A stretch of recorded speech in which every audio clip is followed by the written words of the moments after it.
Добрый день, дорогие пекари! Сегодня финальный рецепт этого года.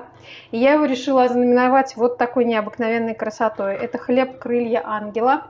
Можно его назвать также птица Феникс или птица счастья. Называйте так, как вам нравится, как легло на душу. На мой взгляд, это прям настоящие ангельские крылья. Выглядит он потрясающе.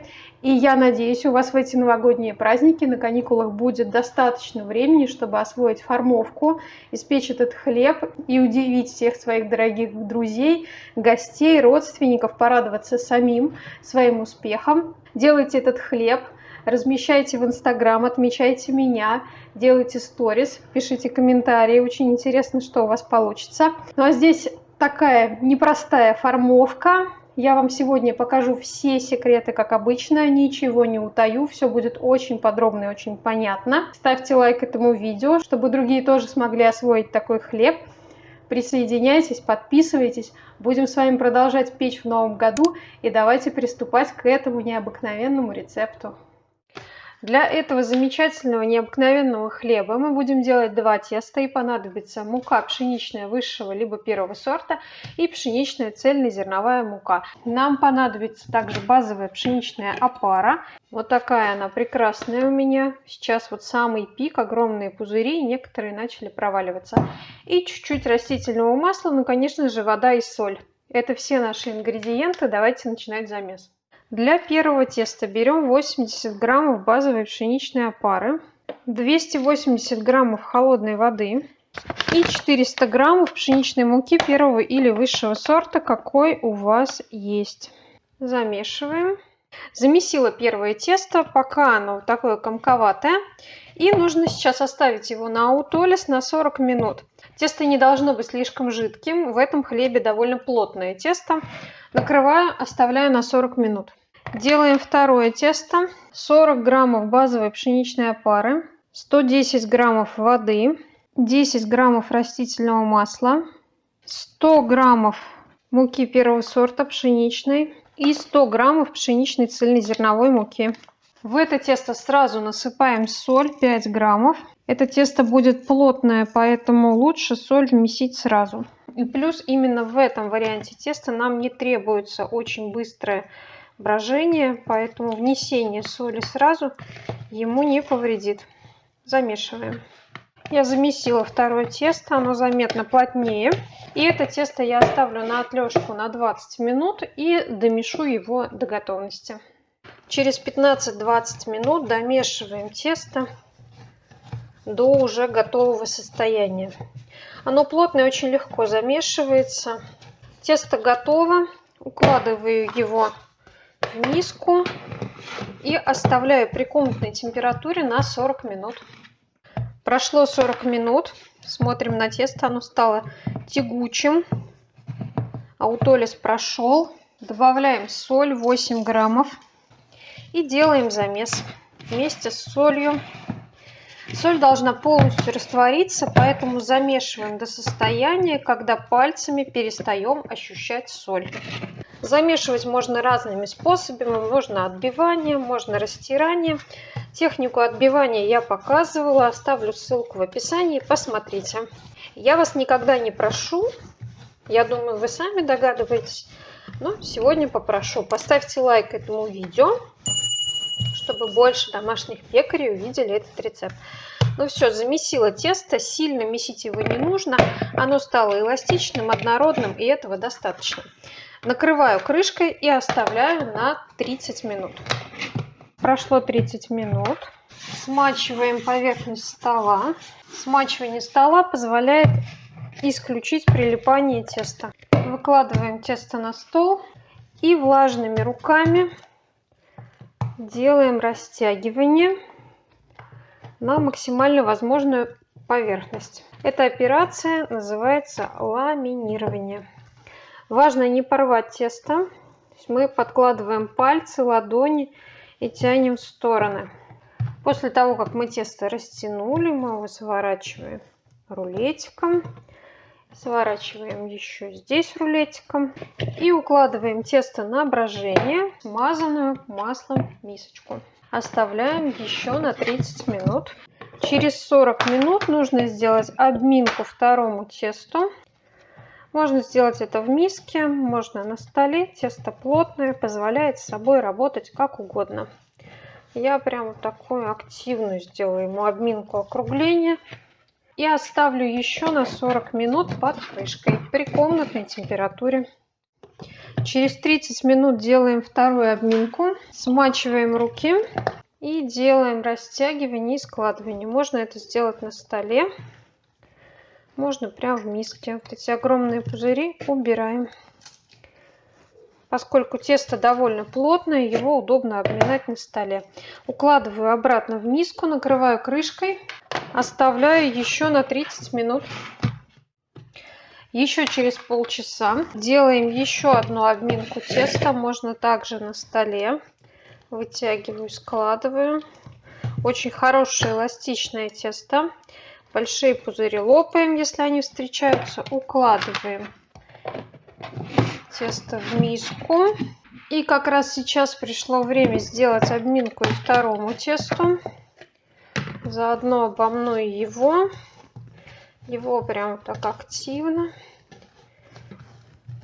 Округлю.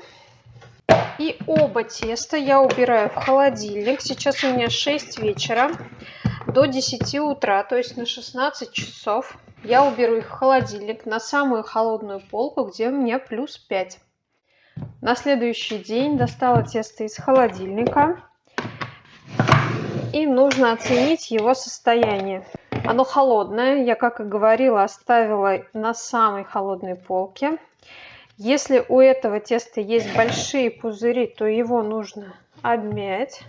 Вот смотрите, вот большой пузырь. Убираем. Еще раз пройдусь. Вдруг еще такие проявятся. Вот смотрите, проявляются. Убираем большие пузыри. Делаем полную дегазацию этого теста. Убрали все появившиеся пузыри. Накрываю крышкой и снова отправляю в холодильник на ту же самую полочку.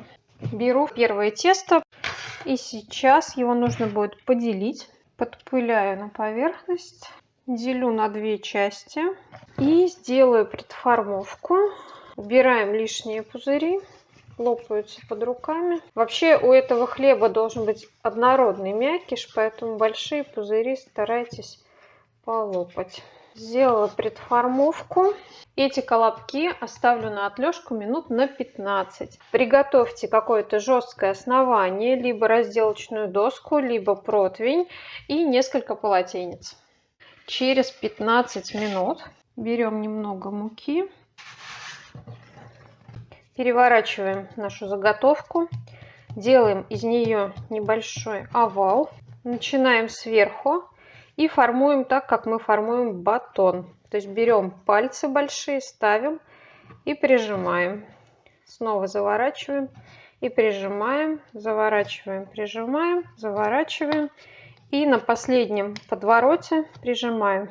Ну а дальше нужно скатать батончик, у которого будет один тупой конец и один конец будет острый. Перераспределяем тесто. Для расстойки я взяла вот такой прямоугольный поддон металлический. Это противень у меня. И как раз он по длине примерно как эта заготовка. Я беру еще одно полотенце. Сворачиваю полотенце валиком. Укладываю по диагонали. И этот батончик я уложу сюда на расстойку. Подпираю его полотенцем. И заформую второй. Сверну еще одно полотенце, проложу его сбоку, накрываю полотенцем, сверху еще надену полиэтиленовый пакет и оставляю на расстойку на 1,5-2 часа. Через 1,5-2 часа расстойки смотрим. Хорошо выросли, сейчас можно приступать к их формовке. Я вытаскиваю прям с полотенцем. У меня нет специальной дощечки, лопатки для перекладывания, поэтому я воспользуюсь обычной разделочной доской. Вторую заготовку пока отложу в сторону. Беру пекарскую бумагу, перекладываю заготовку. Ее нужно подвинуть на себя. Берем либо нож, либо шпатель и разрезаем ровно посередине. Разрезаем вдоль, разделяем. И нужно прорезать почти до конца, чтобы толщина вот этой перемычки была не больше толщины нашей половинки. Дальше я беру крылья, подравниваю здесь, чтобы не было заломов, выкладываю. И кончики можно, во-первых, чуть подкатать, завернуть такой лирой, но это не обязательно. Можно просто подковой выложить. Выложили подковой. Дальше нужно взять промасленную пленку и можно пульверизатор, чтобы у нас поверхность не подсыхала. Делаем 2 пшика на поверхность. Промасленная пленка. Кто-то мне в комментариях писал, что пленка это не экологично. Я с вами согласна. Эти кусочки у меня лежат, хранятся, я по много раз их использую. И сейчас, пока я буду нарезать декор, крылья, я оставляю на расстойку, на дальнейшую. 1,5 часа была расстойка сформованных. Теперь в такой формовке еще примерно минут 30. Оставляю на столе под пленкой при комнатной температуре. Сейчас у меня 18 градусов, но сейчас включена духовка, станет чуть-чуть потеплее. И пока подходят заготовки, которые я вам показывала, берем второе тесто из холодильника. Оно там стояло все это время. Его нужно раскатать в ровный пласт до толщины 3-4 мм. Раскатала в пласт, толщина примерно 3 мм. Ну а дальше нам понадобятся шаблоны крыльев. Я вырезала вот такие бумажные шаблоны. Вы можете найти в интернете готовые шаблоны, либо я оставлю ссылку на вот эти свои шаблоны. Я их сама нарисовала в графической программе, распечатала на принтере и вырезала. Нам нужно 4 крыла. Берем любой нож и начинаем вырезать по контуру. Можно вырезать лезвием. Вот такие я вырезала крылья. По-моему, получилось очень красиво. Остался остаток теста. Ни в коем случае его не нужно выбрасывать. Я его отправлю в морозилку и буду использовать как спелое тесто. Духовка у меня разогрелась. До расстойка заготовки прошла. Берем пульверизатор. Делаем 2 пшика на поверхность. Влажность на поверхности нужна для того, чтобы крылышки наши хорошо к ней прикрепились. Берем крылышко в сторонке, делаем 2 пшика пульверизатором и аккуратно укладываем наше крылышко .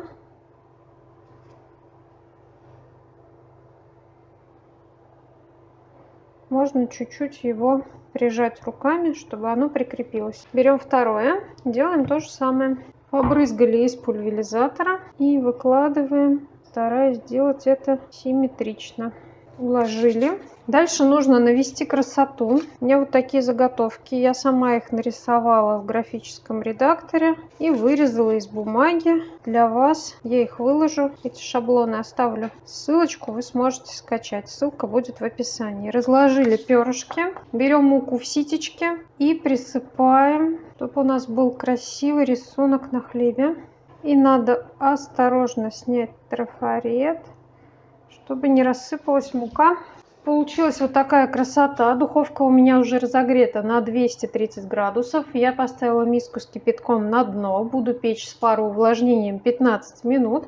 Потом я вытащу пар и оставлю еще на 10-12 минут на допекание при 200 градусах. Пеку на своем стальном листе. Что такое стальной лист? Оставлю ссылку в описании. Можете печь на камне либо на противне. Крылья ангела готовы. Смотрите, как красиво получилось. Сейчас я уберу бумагу. Ну и вот что у меня получилось. Хлеб потрясающий, очень красивый, очень необычный, великолепно смотрится. Пусть эти крылья ангела станут украшением вашего стола, станут символом обновления, если в вашем понимании это птица Феникс. Принесут удачу, успех, здоровье и все самое лучшее. А это был финальный рецепт этого года, 2021. Спасибо вам, что вы со мной были. Оставайтесь, продолжайте смотреть мои видео, продолжайте печь со мной. И я вас уверяю, мы испечем еще очень много всего интересного.